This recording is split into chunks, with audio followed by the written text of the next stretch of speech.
Welcome to Inspire Campfire, a podcast where ordinary people tell their stories of extraordinary adventure. These are campfire stories meant to inspire the rest of us to light the fire within, get outside, follow our dreams, and return to tell our own stories. Ready? Let's strike the match.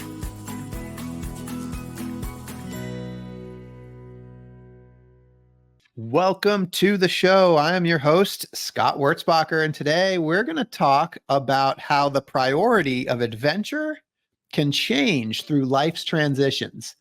Today's guest is a 50-something adventurer who only started backpacking a few years ago. As a military spouse and mom of 3, me time felt impossible for her. I have with me Tami Fandrei from Sacramento, California, also known by her Instagram handle at Tami on the Trail. When Tami's last child left for college, she felt a void, and she came to recognize that it was finally time for her. Now, in the second half of life, she has a whole list full of dreams, places she wants to explore, and adventures to experience. In a very short period of time, she's already accomplished so much, and I believe she is just getting started. Tami, welcome to the campfire. Thank you so much for having me here. It's such an honor to be with you in this stage. I appreciate it. Oh man, I am so excited. We've been so inspired by your Instagram page and all the adventures that you've been on, just to come to find out that it looks like you've had this lifetime full of adventure, and it's all been jammed into just a couple of short years. My goodness, I wondered if we could just dive in, and maybe we'll backtrack afterwards, but if you could just share, in the last 3 years, what are some of these big adventures that you've been on? Well, I don't really do anything small, so I have a tendency to dream really big and then wonder if my body can handle it and try to catch up. Everything started for me in COVID time. I think it happened to a lot of people during the pandemic is we, struggled to find joy through that. Everybody's trapped at home and it's hard. And it just so happened that my oldest daughter, at the time, I think she was 25, had been doing all these amazing adventures, going to national parks, and she went to Italy, and I had never been to Italy. And there were just all these things that she had done. And I was just sitting back admiring. And, we always want the best for our kids. We want better for them than we had. And so I'm watching her adventures, and she invited me on a trip in 2021, and I had to borrow a backpack from a neighbor. And it just became this journey that I realized what was out there for me that maybe I hadn't recognized was there, and I started off pretty quickly deciding to do a 220-mile trek of the John Muir Trail and finished with summiting Mount Whitney at 14,500. I'll throw in there the fact that I get altitude sick at 6,000 feet. So I like a good challenge. So I have done so many treks since then. I've done a portion of the Appalachian Trail. I have done rim to rim Grand Canyon backpacking. I just got back from the Tour de Mont Blanc, doing 10 miles, 120 miles in 10 days. It was such a blast. It's just, there's this thing about nature for me that just makes me feel whole. And I don't think I've ever felt that in my lifetime. I've, spent the majority of my lifetime raising children, taking care of my house. I worked as an entrepreneur for years, owned businesses, but nothing was really for me that felt like what it was for me until I discovered nature and backpacking. So I don't do anything small, apparently. No, apparently not. But I like a good goal. I'm not the kind of person that can be like, hey, I'm going to go. Well, I can't run anymore because of my knee replacement, but I'm not the kind of person that goes, oh, I'm going to go run 4 miles today. I'm going to run 4 miles for a goal of doing a triathlon or something like that. So I always had a goal in sight. And somehow I've been lucky enough to attain them. I love there is so much in this. I love this story, but and I also am like really connected because we talked before this. I mean, there's several things that you've done recently that are also on my list of things that I hope to do. Tour de Mont Blanc being one of them. Mount Whitney, huge. So I can't wait to dig into a couple of those, especially the John Muir Trail. But I want to go back. So your daughter invites you on this trip, and like, can you tell us about that very first one, before John Muir Trail, that kind of triggered this like desire in you to be able to say yes to the next one, which was the big one? Well, I came home from that trip in Idaho and Montana, and I think the first thing I did was buy a backpack. Nice. And I didn't even know what I was buying, but I did plenty of research, and then I found the ultralight world and knew that I had knee issues, so I had to be as light as I could. When we went up in Idaho, my pack was probably 40 pounds, and Yeah. I was only 3 weeks out from a knee surgery that I had done, which I was cleared. To be fair, I was cleared at 2 weeks. It was a meniscus, cleanup, so it wasn't a big deal, but I was 3 weeks out from surgery. Well, as it turned out, I bought the backpack and I reached out to a friend of mine and said, "Hey, do you want to go up to Mount Tamalpais and backpack with me?" And she was like, "Yeah." And she had never been backpacking either. So we both got, we got our backpacks, we figured it all out. And then we spent a night up in Mount Tam, and I knew I was hooked. And so the two of us, we did the Trans Catalina Trail not long after that in the spring. So it was just maybe a month after Mount Tamalpais.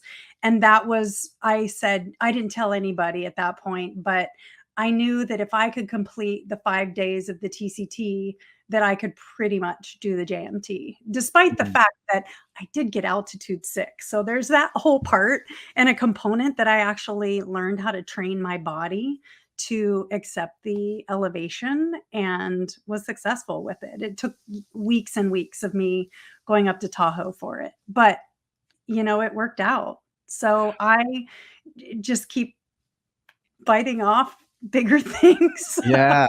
Well, can we go to the first trip with your daughter, and maybe even this trip to Mount Tam, like these short trips, like something happened, like something just flipped for you, and you're just like this, like you even said earlier that the thing about nature is it makes you feel whole, but like something happened in that first trip or two. Like, do you remember? Was there like a moment, or was there an experience? Well, I mean, I think for me, like, we had gone on vacations plenty. I mean, I've seen Costa Rica, I've been Mhm. to Bali, but nothing was like nature related, and honestly, I don't know I don't know if I even could grasp what was out there for me. I mean, I had spent all these years as a military spouse. My husband was deployed. We lived in Japan for 5 years. He was deployed for 275 days a year. There wasn't an opportunity for me to do things like that. And so I think when we were in Idaho, we climbed up and it was crazy. I mean, let me just be honest with you, like, it's grizzly country. I did have bear spray, but I also hung a bag of food up in a tree after a video that I watched on YouTube. And I since now use a bear can for pretty much everything because nothing gets into my pack with a bear can. But like, I think it was just like there was just this fear component of like, I do believe that we should all do things that scare us a little bit. Okay. Most of what I do scares me a bit or a lot. At the time, I was afraid of heights. I was obviously afraid of bears. And we did this. We climbed up in Idaho up to these hot springs, and it was probably it wasn't a big hike. It was about 5 miles. Um, it just was that like, we got trapped in a thunderstorm, the lightning, there were fires around in Oregon that year. And I don't know, it was just the excitement of like, I'm going to sleep out here and nobody can save me because I'm really far away. And am I okay with that? It's like I have lived my life pretty controlled. up to that point where, I wouldn't put myself into danger because I have children to raise, and I guess something changed in me that made me go, it's okay to be a little scared. Like, we should be scared a little bit. I mean, that's the excitement of life, right? That's why people do adventure, you know, travel, adventure, climbing, adventure, hiking. It's the excitement of seeing things that we wouldn't normally see. I live in the city. I live basically downtown. I mean, I'm very urban living, but I can go an hour away and I'm in the mountains, and there's just something about it that I just never took advantage of. So it took me so many years to get there. You mentioned a lot about like, fear and sort of being a little bit out of your comfort zone. Was it like, do you think there was an element of sort of playing safe early on and this sort of idea that, you wanted to be able to take some risk and yeah. I think there were components to my life where I wasn't really able to take risks like that. Mhm. With my husband deployed a lot, I also had a daughter who had an illness for 10 years. And my vacations were living in the hospital, all over the country. We flew all over to get her help. And I don't know, maybe that seems so egotistical as a person to say, "I'm so important as a mom," but I think there just was this part of me that knew that, like, if I wasn't there, my kids, how would they go on, I mean, people go on and survive things like that all the time, but it's like, I just had this different added, I feel like, weight on my shoulders as a mom and a wife to do so much more than most. I felt like with military being, and having a daughter that had an illness. So it's like there was a lot of weight on my shoulders. And there wasn't that ability for me to be like, "Oh, I can just go climb a mountain and, what if something happens?" I don't know. I think something changed for me when my son went off to college, and it was hard, so hard. I cried for so long. But I mean, I really was not prepared. I mean, the reality of, people say, "Oh, it's really hard when your kids go off to college," but the reality is my son was 3 years old when his sister got sick, and I lost 10 years with both of my other children. I was so focused on getting her better, and there was just a lot that just fell to the side, and I felt like I lost 10 years with him too, as well as my older daughter. I lost those years, so it just felt a little different for me, and I was pretty salty. I was not really ready for them to just be on their own and do their lives, and I don't know, maybe I just put way too much into it, but I never took care of myself. Yeah, I mean, it sounds almost like there's like an element of trying to get back lost time almost. Oh, yeah, for sure. I feel like, and I feel like a lot of, people talk a lot about the inner child. I had a really rough childhood growing up and had to fend for myself a lot. My brother and I joke that we were both pretty feral. I was probably cooking dinner for my dad, my brother, and I when I was 8 years old. So I was forced to grow up kind of early and fast. And for the most part, like, I used sports. Sports Mm. was my life. I played, all season sports in high school, and played competitive tennis afterwards up until my knee replacement. And, you know, there are things in our lives that fill spaces, and sports really filled spaces for me. But yeah, I think there's a degree of me making up for time. I mean, all those years that I spent on a tennis court is sort of in nature, but is it? And then I look at what I'm doing now, and it's like, you don't get views like that from a tennis court. So, I mean, whew. Well, it's so interesting because, like, as we're sitting here talking, I'm seeing this as like the kind of the season that you're going through now is like a celebration of the hard work that you've put in up to this point. So I'm it's really funny seeing that that. you say that too, because when so my husband travels for a living. Mhm. It's not his favorite thing to be in a hotel and go on vacation and do things like that.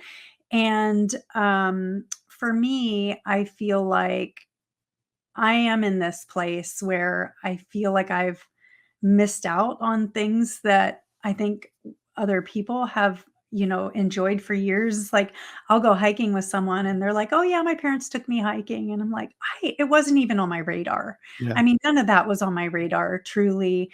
And I do feel like I'm making up for lost time. And it's so interesting because my husband at one point said to me, I'm always very good about going, "Hey, are you okay if I do this? This is something I really want to do. Are you okay?" And he's like, "Yeah, go do it." And he said to me not too long ago when I stopped working and I stepped down from the nonprofit that I was, co-running. And he said, "You've done so much for our family over the years in raising the kids, taking care of the kids, dealing with the hospital stuff, working in addition to it all. It's your time. Go enjoy your time." And I think having a spouse that's supportive of stuff like that is huge. You won't see much of him on my Instagram. First of all, he's kind of private, but second of all, like I do a lot of these things solo or with friends, and it just works out for us that way. It's always kind of been that way. So yeah, I do feel like I'm making up for a lot of time that, was hard. We had some hard years for sure. Well, it's awesome that you've got such a supporter and encourager there in your court, kind of nudging you to get after this. But again, I guess I come back to like, this being almost more of a celebration than a making up for lost time, because you and Yeah. I had a conversation a couple of days ago. And one thing that really struck me, and I'm going to kind of get out of order here, but if we go way back to like before kids, you shared with me a story about like wanting to like get into nature and do some stuff, and it didn't go the way you thought it was going to. So like, can we go back and I'd Yeah. love for listeners to hear that story. Okay, so here's the story. So back I got married really young, but I was ready. I mean, I met him and I was like, "Yep." So we got married in 1992. I was 20 years old. And I want to say around 93, 94-ish. So really like what is that 30 years ago?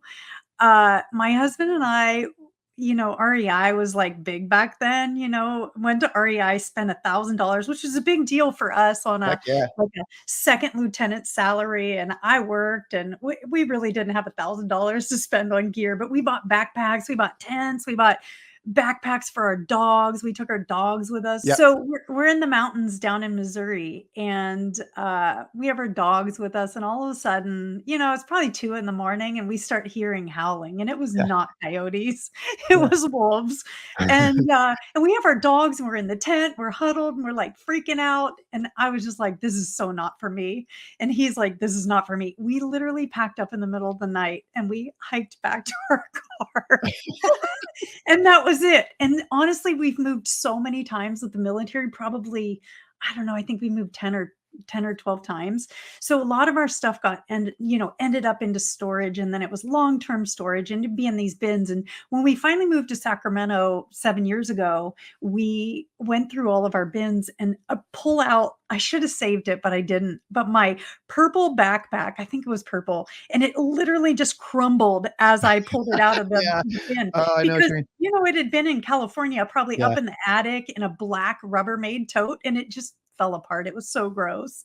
But it was like a reminder, like we never used it again. Never. And that was 92. I was 22 years old probably, and I never backpacked again until Idaho. This is where I think is so interesting because like, I'm hearing you talk about like making up for lost time, but at the same time, like, this is where like seasons of life and like people change and these transitions and like, having the right experiences at the right time. And then like, as we talked about, this episode really is about priorities, but that early on, like it wasn't for you. And I It think was not I was not in the season of my life to accept wolves and critters.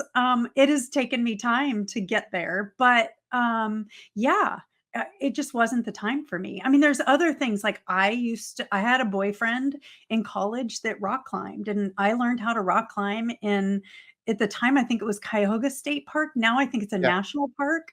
Um, that's where I learned to rock climb. I mean, and I have not been rock climbing technically. I've done some belaying, and when you go on vacation, you do all the zip lining stuff. I've done that plenty, but I haven't like truly done any rock climbing since I was 18, 19 years old. Yeah. So, but until now. But I just think it's so interesting because you kind of had that, like, you had that opportunity to like come into adventure and do these things that you're enjoying so much now, but back then it wasn't for you. And so like I do want to talk a little bit about priorities, because then the next season of your life comes in, and this is a very, like, it's a heavy season of your life, and it's, I mean, your priorities were in a very, very different place. So I wonder if you could just kind of walk us through that next season of life.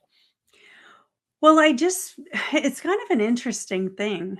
Uh, Literally, I don't know, 3 weeks ago, I was on the Tour de Mont Blanc, and we were up on the Col de Bonhomme, which is a pass up. Oh, let's see, where is it? I believe it's in France. It was probably on day 3, and we are literally walking through slushy snow, no crampons, no micro spikes. And I was on a guided trip. So, the guide, she knows what she's doing. But there were moments where I was like, why don't I have my micro spikes on, And we're trudging across this snowfield, and I mean, it's probably an eighth of a mile, I'd say, where we went over the pass, and we're going through to another pass. And I'm not joking. There's that moment where, like, I looked down and all I thought of was my kids. Like, but I'm in a different season of my life. Whereas before, I wouldn't have put myself into that position. Yeah. Um, the moment that you're in those spots, like I look to the right and it's a sheer cliff. If I make one wrong step and I'm not paying attention, I'm not going to survive. Yeah. That's what it was. And I've been in those instances a few times in the last few years. Mount Whitney was one of them, because we summited Whitney at sunrise. So we climbed up Mount Whitney in the dark with headlamps. And there are just those moments that are different for me now. It's like, I guess the best way I can describe it outside of being a mom is that I would have never put myself in those situations before, for probably more out of fear than anything. But now I'm at a point in my life at 52 where I feel like if I die falling off a cliff, I have lived a life, And I think 3 years ago, if I would say that, it wasn't on my radar, Right. for one, but I didn't feel like I had lived a life for myself Yeah. at that point. When I was 49 coming into 50, and there is something about a woman coming into her 50-year birthday that changes everything. And I've talked to so many friends that are like, something just broke when I was 50. Well, in addition to that, my son went off to college. So there was that whole, like, it was almost like a moment where everything just kind of came to a head. And it's like, I have to figure out who I am and what I want, because up to now, I haven't I've lived my life for everybody but me.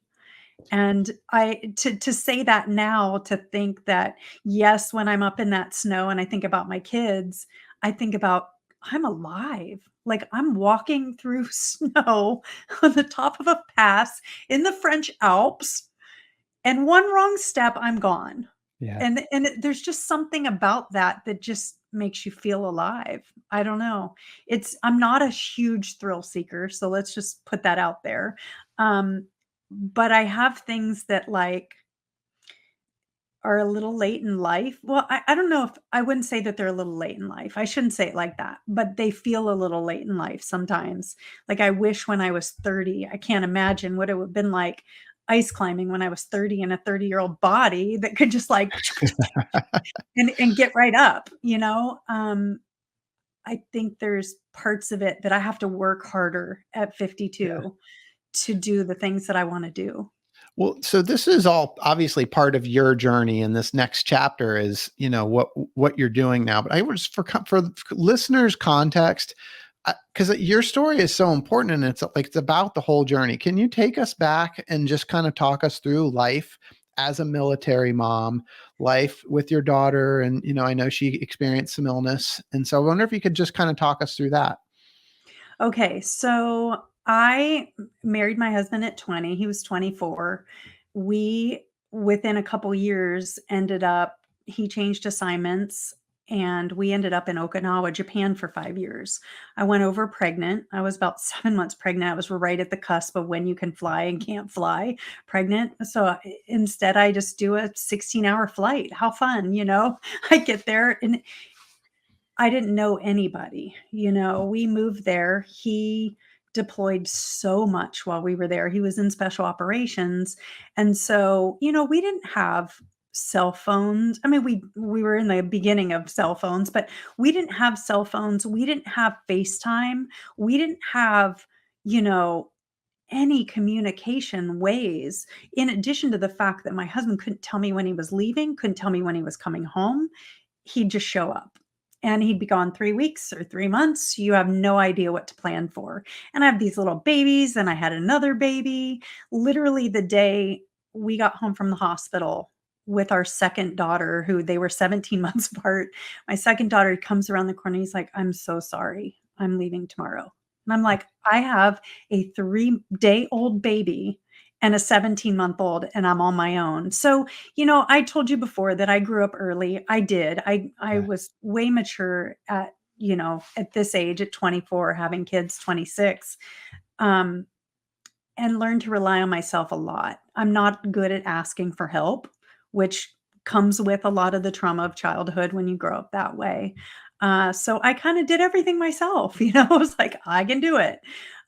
He was gone quite a bit those 5 years, and it was really hard. It was me and the girls. It was me and the girls always. And it was a tough life. I mean, living as a military spouse is really hard. He ended up retiring out at 26 years as a lieutenant colonel, and um, you know, in addition to the military member serving, is also the spouse and the kids go right along with it. We all serve together. It is a pride thing, and it's a beautiful thing, but a very hard life. Uh, you have no idea what you're getting yourself into when you marry into the military. So it was a hard life, but I learned my strengths early on. I just didn't know what I had in me truly until I was living overseas with 2 kids. And fast forward, I mean, life was good. We came back to the US. We ended up settling in California. I had another child. We have 3 kids. They're all grown now, 28, 27, and 21, and they're all off living their lives and doing their own things. And uh, it definitely was challenging for them as well, as, being children of a military member. I mean, it's so funny. Last night, my daughter and I had dinner together, and she's like, "Can we make breakfast for dinner like we used to when dad was deployed?" And she's 27. We had a blast. We had breakfast for dinner last night. It was so cool. That's awesome. I love it. But and then go into when my daughter was 9, she ended up having a really horrific illness that um, made life really hard, for everybody, for her mostly. And it's hard. I mean, it's still at this point, we're 10 years out, and it's still kind of hard to talk about.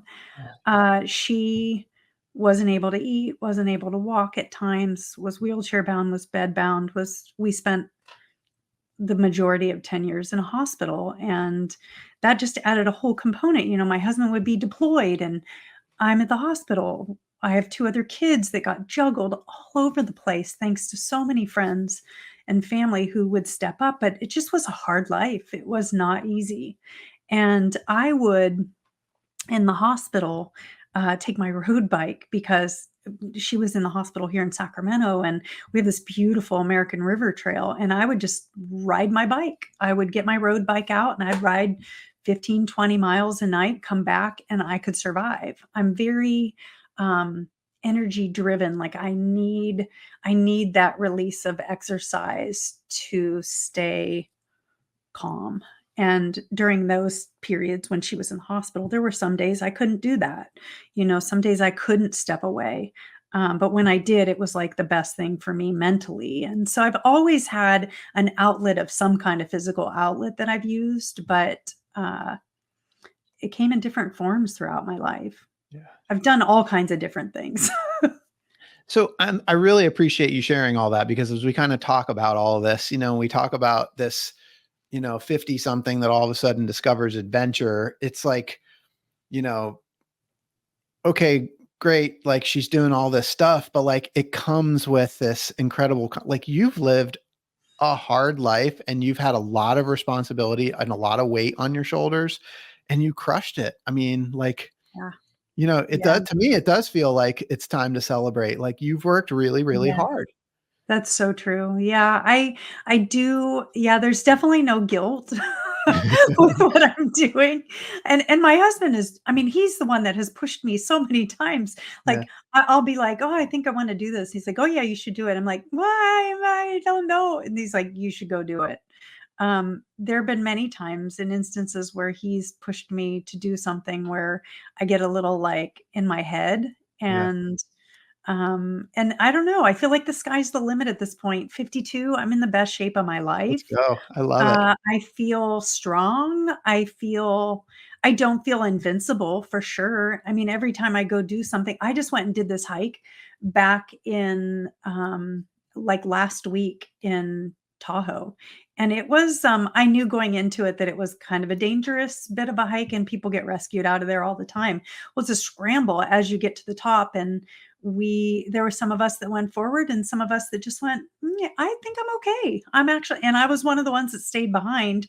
And we ended up getting caught on this rock face that the granite was actually slippery. And we had to literally like army crawl down to the bottom. And there was a moment there where I was like, there were 4 people behind me, and I thought, "I can't even look back," because I felt like I was gonna fall, and we all made it just fine, but there are those moments where I do go, "Okay, so I'm just finding the parameters of what I'm okay with and what I'm not okay with," you know? It's stuff that people probably learned when they were 20, and I just feel like I don't know what my limits are yet, which is beautiful. It's a I love beautiful that. thing to go, "I don't really have limits right now." I don't know what my limits are. So I wonder, again, this being a lot of this conversation being about priorities, like as you kind of reflect back on the whole experience from 20 years old and getting married and going on that first like backpacking trip, deciding it's not for you, and then your whole experience as a mom, a military spouse, and now like finding yourself, like what do priorities mean to you now? Can we talk a little bit about priorities? Well, I think it I feel moments where I'm like, "Yeah, the priority's me right now." It sounds so Great. selfish. No, it's awesome. It sounds selfish, but I truly, to be honest with you, I feel like I've lived probably 5 lives. At 52, I feel like each decade of my life was living 5 different lives. I mean, parts of my childhood, um, were traumatic and hard, but shaped who I am. Parts of my, teen years were traumatic and shaped who I am. All of these decades have come together and make me feel like I've lived 5 lives, Mhm. but it's such a rich I have such a rich perspective for so many things. So many things I don't sweat because I've been sweating for a long time. You know, like I don't sweat little things. I'm pretty chill about things for the most part.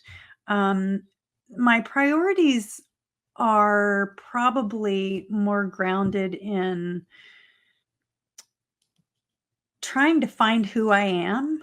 I'm still working on that and trying to also honor the inner child inside me that didn't have opportunities and didn't have support. I think the priorities in my life now are to be surrounded by people who love me and support me and love me for who I am.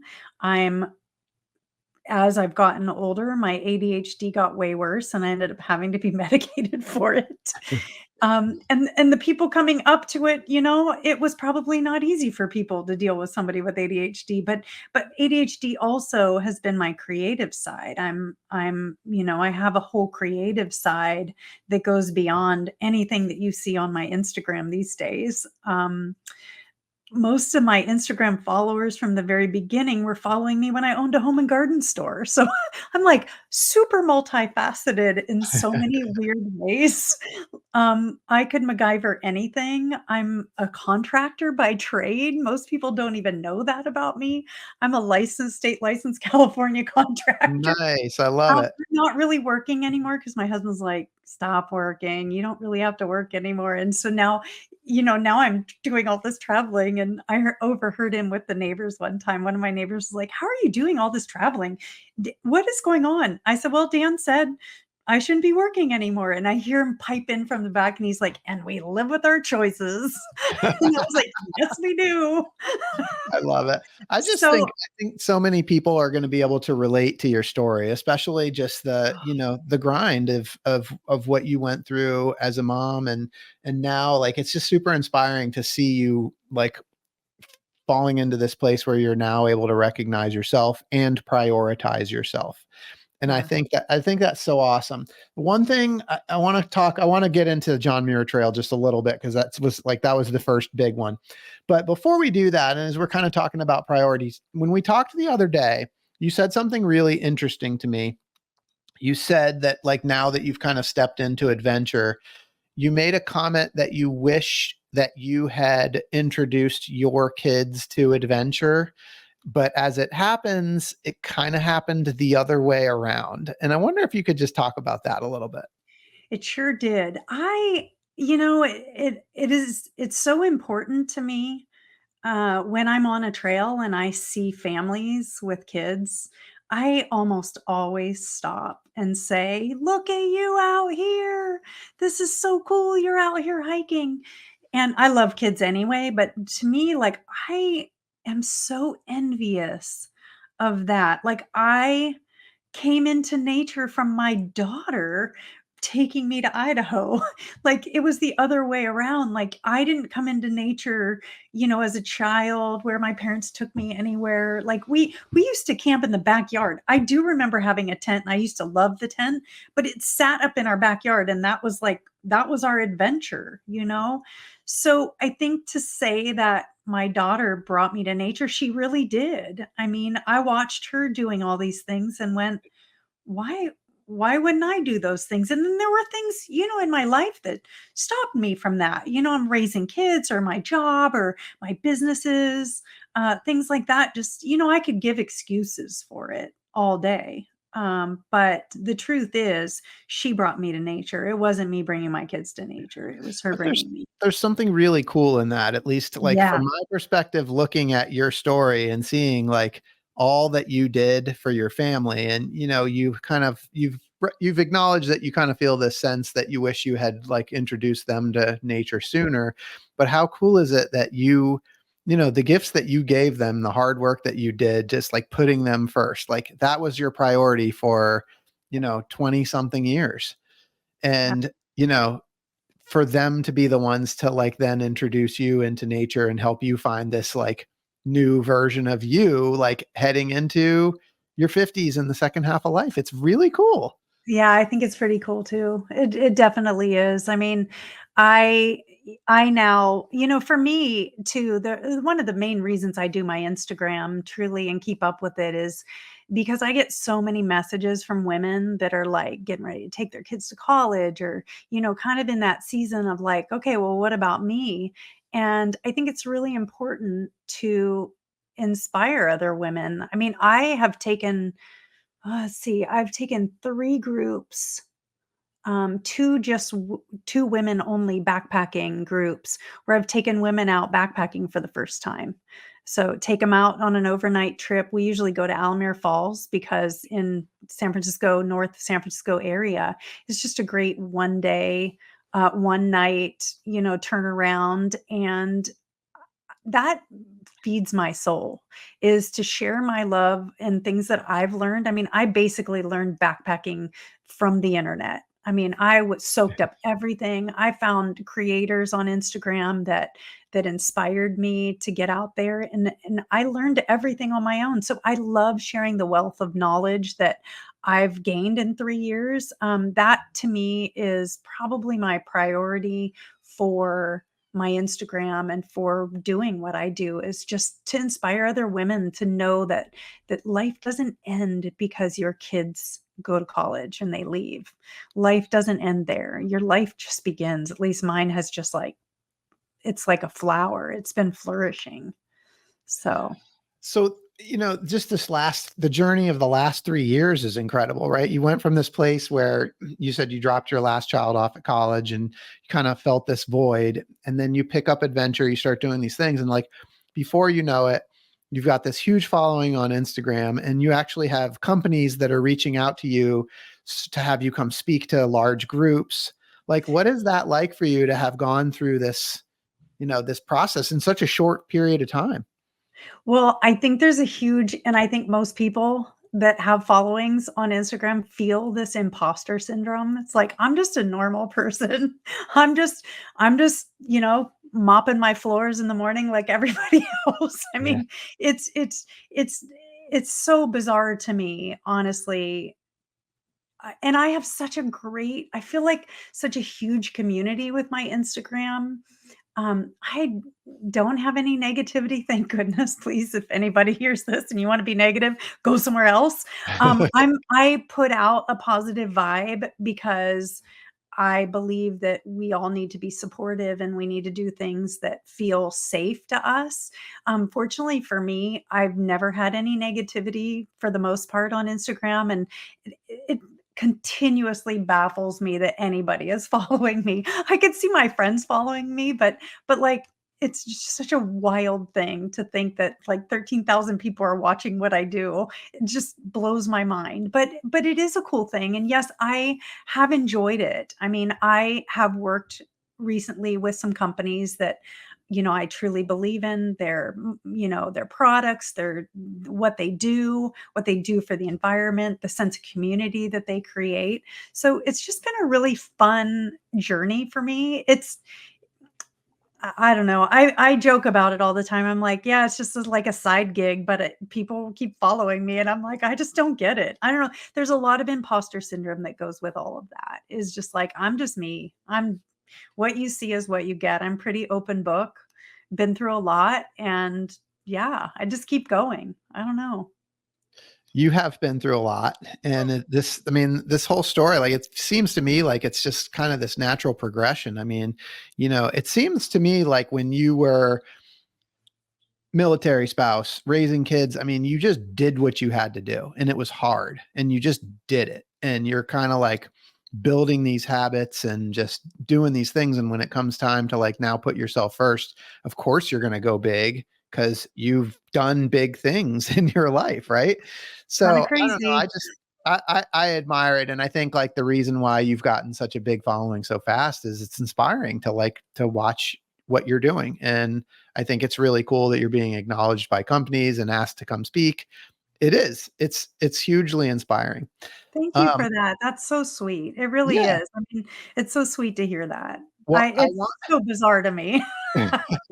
Well, I want to, before we wrap up, I want to hear just a little bit about the John Muir Trail, because like that's a huge one on my list. Man. And like summiting Mount Whitney has been on my vision board for a while, and like come to find out the John Muir Trail leads up to it. So this was like you literally went on like a couple of one night backpacking trips and then just decided to dive into this big trip. Like, for listeners, can you tell us like what's the broad overview of what is the John Muir Trail? Okay, the John Muir Trail is a 211-mile trail that spans from Yosemite all the way down to Mount Whitney. It goes through Yosemite, Inyo National Parks, Kings Canyon, and Sequoia.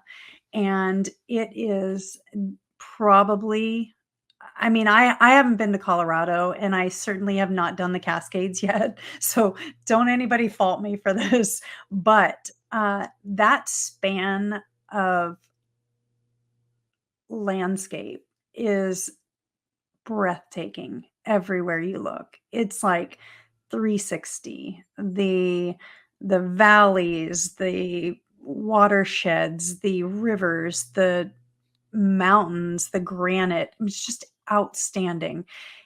It should be on everybody's bucket list. Mm. I tell people all the time. As a matter of fact, when I was on the, Tour de Mont Blanc, which I would have never said anything is up there, but I think TMB and JMT are right up there. It's kinda hard to, it's different landscape, but it's neck and neck.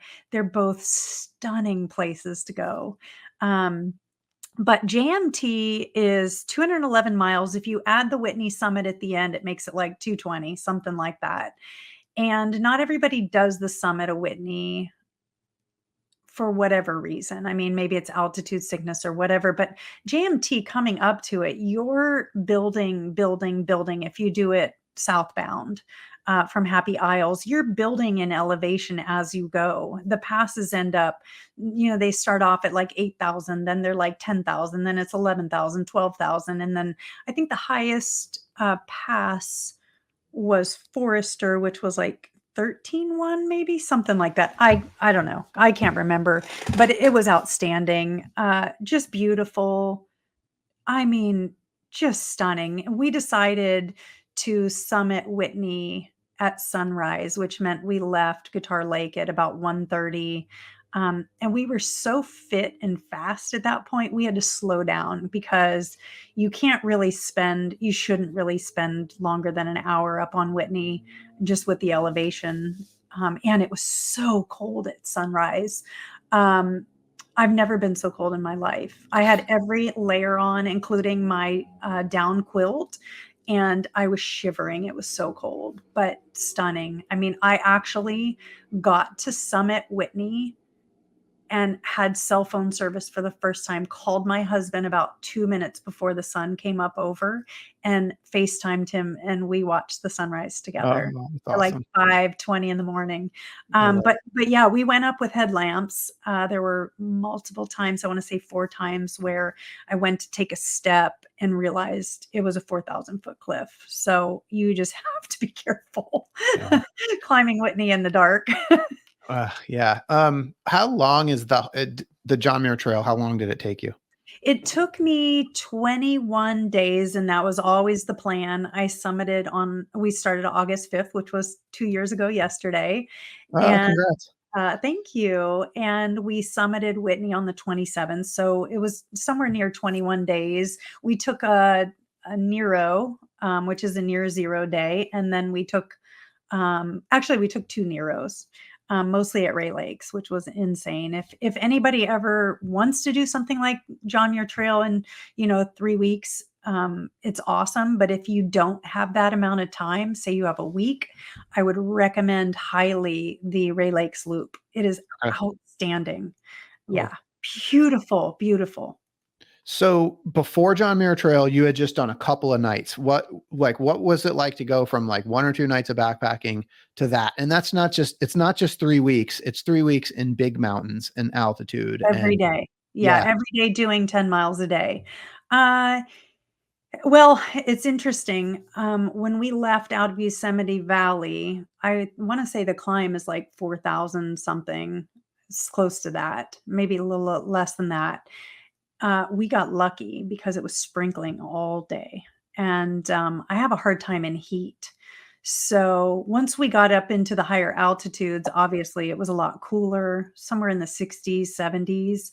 But the first 3 days, I wasn't even able to eat. I don't know why I had such altitudes. I don't know that I had altitude sickness. I don't know. It's very common for people to start the JMT and not be able to eat for the first few days. Like nothing was going down. My meals weren't going down. I had all this food, and it was really, the first 3 days were really a challenge. And going into it, I had been through 4 knee surgeries on my right knee. And I was probably about 6 months out from my last one, which was a somewhat major one. But my knee surgeon at the time said, "You're never going to play tennis again. You can't run again. You're done." And I was just like, gosh, what am I going to do? And that's how I turned to hiking, to rehab for everything. And so going into JMT, I was already having some knee issues again. I had done a training hike up in Tahoe and kind of pushed it really hard, and had a hard time walking a couple days after that. So going into it, we were down in Mammoth for a couple days, and I wasn't really honest with my partner that I started hiking with. I was in not the greatest shape with my knee, taking a lot of ibuprofen and stuff. So going into it, I was the last one that anybody ever expected to finish or summit. So, including myself, like I had a lot of doubts going into it, wasn't really sure. But once I got into like the fifth day, I went, okay, all right. Cause you get your trail legs on day like 3 or 4. I started eating again. Then I was hungry all the time. So the food challenge is really hard. Knowing how much you're going to need, because there's no resupplies other than like you send certain buckets into places. So you're like doing 7 days. And then I ended up going 10 days with no resupply at the very end. It's a long story and how that all went down. But I ended up carrying 10 days of food in a bear bin, which was Wow. insane. And I ran out of food a couple days prior. I had meals, but I relied on all the bear bins on the way. I actually found a packet of Oreos one night. I couldn't believe my luck. It was like the best thing in the world. We found, mashed potatoes and things like that. So I was able to sustain myself. I saved my favorite meal for the night before we summited Whitney, and I was almost out of food completely when we got to Whitney Portal and finished. It's crazy. Well, 220 miles. you and I are going to have more conversation at some point about this, because I hope to do that. Yes, I that's just one thing. Like, I'm always like, feel free to reach out. I say that to everybody that I talk to on Instagram. Like, feel free to reach out when you're getting ready to do the trip. I'm happy to share every bit of knowledge that I have. I have like Google Drives and all kinds of things of all the trips that I've done and planned out. So yeah, feel free to reach out, because I can explain all of this resupplies and how to get the permits. And yeah, very challenging. JMT is not an easy trail to, like, the logistics of it are challenging. Yeah. Tami, I feel like you've been doing hard things your whole life. And maybe like just because you're just doing what has to get done, like not even like recognizing it, but now like you're doing these big things. And I'm just thinking about like people that might be listening. There's probably a point where you were just like going through hard things, not really recognizing how hard they were because you're just doing them. But now you're doing hard things intentionally, right? Because it's fun, Wow. Wow, way to right? way to make a conclusion out of that. Right. And I'm just, You're saying things that I, didn't recognize up but until you I'm, just said it. You're well, right. and it's just I can't help but see that. But like I Wow. want to bring this to the piece where like I'd love for you to just talk to listeners for a second, because if there's people out there that are going through like really hard things, now that you have this hindsight to see like, hey, I've been doing these hard things and now I'm choosing to do hard things because it's fun. But like, what Right. advice do you have for people that maybe are going through hard things and are inspired by your story? Wow. Wow. I mean, you just said things that I hadn't even like that things that weren't even on my radar. Yeah, I have been doing hard things my whole life. Wow. I guess I was trained for it. Who knew that I actually got to do I think things you for were trained for it. You myself just didn't realize intentionally? it. I think I think for me, I actually just wrote a piece on gratitude not too long ago. Yeah. Um, and something that I learned early on, and I don't even know, it just came to me as an epiphany one day. I was in the hospital with my daughter and things were really bad. And I was kind of salty. And I mean, I would always keep my saltiness to myself. But one day I woke up that morning and I was really exceptionally salty. And I remember, and I would have to go down in my, get dressed, go down in my, go down in my whatever I was wearing and get coffee for myself. It's not like when you just go downstairs and get coffee in your own house. And I went down and I got coffee. And I remember just being so grateful for the coffee. And as she handed me the coffee, I was like, "Oh, okay. I know how I can do this. I know how I'm going to get through this. If I can wake up every morning finding 3 things that I'm grateful for, then I can do anything and I can survive anything as long as I can find some gratitude in my life." And so in the beginning, it was really hard for me because it was like, okay, well, I'm grateful for that coffee. And then what else could I be grateful for? Because it was a hard life. I was sleeping in a fold-out chair next to my daughter, watching her live in a way that I was not nobody ever wants to see their child live. Yeah. And it took me weeks, but, it's a whole way of thinking that I do believe that we can change our way of thinking. And I still to this day use gratitude. I still wake up every day, and before I hit the ground, I think, "What are the 3 things that I'm grateful for today?" What is it? Some days it's putting my feet on the ground. Having gone through a knee replacement and my knee surgeries and all that stuff, I had to rely on everybody else around me, which I'm not used to. My husband comes into the kitchen one day and I have my crutches and I'm shoving a cup of coffee across the floor. And he's like, "What are you doing?" I'm like, "I'm just getting some coffee." He's like, "Why didn't you ask?" I'm like, "'Cause it's not ingrained in me to ask."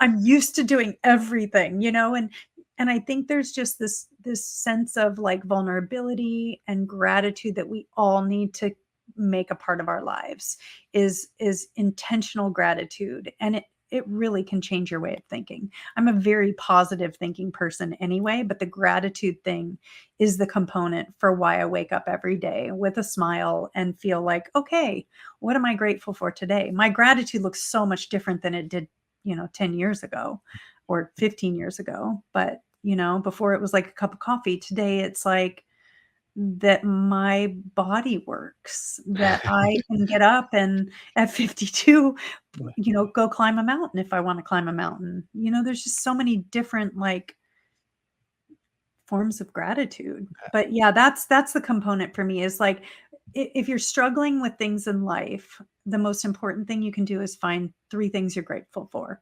I love Start it. it in the morning, wake up that way. And that's intentional gratitude. I love it. And I know you're not done. We've toured de Mont Blanc, John Muir Trail, all kinds of other good stuff. And, you're just getting started. All And I right, I'm know, gonna let it out. I'm gonna let it out what I'm doing. Are you ready? let's go. This is really hard for me. I'm putting my tennis membership on hold at my gym, and I'm joining a climbing gym this week. Wow. That's Nobody knows amazing. that yet Amazing. Now they do. because in February, I was in Chamonix with my husband while he was skiing, and I decided that I would bite off an ice climbing class up on the Mer de Glace. Wow.